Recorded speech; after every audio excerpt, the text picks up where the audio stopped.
Rest in peace to actor Gene Hackman, age 95, and to his wife, Betty. Make sure I say her name right. Betsy Arakawa. Arakawa.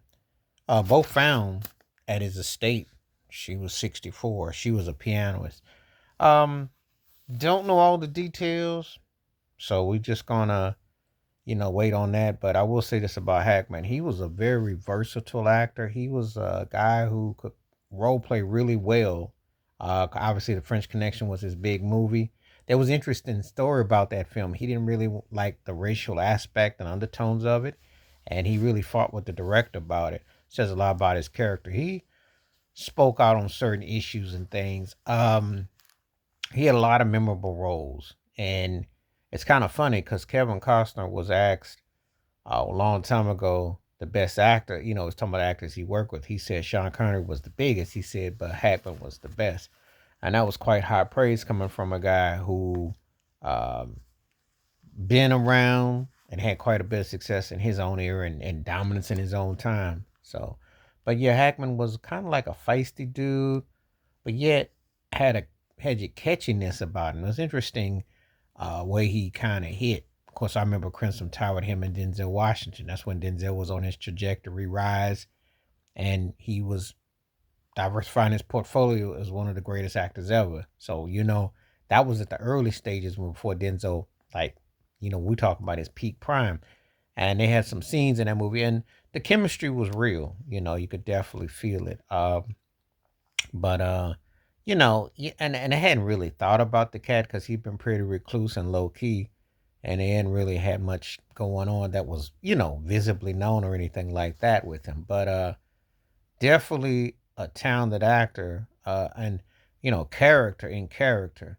Those kind of actors that gives you a pinch of both. Like you get a hybrid of a of physical acting, but also what we call character acting. It's like he can loan himself to different types of characters. And so and I watched many of his movies over the years.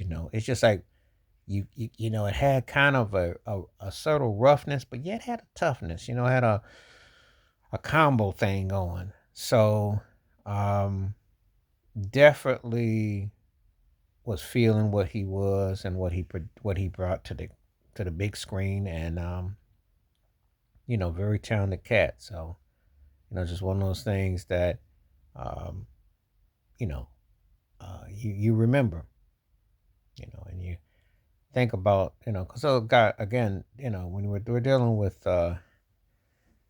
different forms of talents, and and so on and so forth. You just remember how some of these actors are, um, the display, and how it takes upon. So he definitely left he definitely left a aura on the screen, and he definitely commanded the respect. So thoughts and prayers go out to his family and friends and their fans and what have you. And um, as fortunate everything is, just hope there was nothing else that was involved with this, because this is you know you just never know. But these things are quite sad to hear, just the connotation. So uh, rest in peace to him and to his wife. And just stay tuned if there's anything else that goes on with it. But he was um, a very strong, commanding presence on the screen, to say the least. That's all I'm gonna say about that for now. We'll find out more in time. So, all right, I'm out.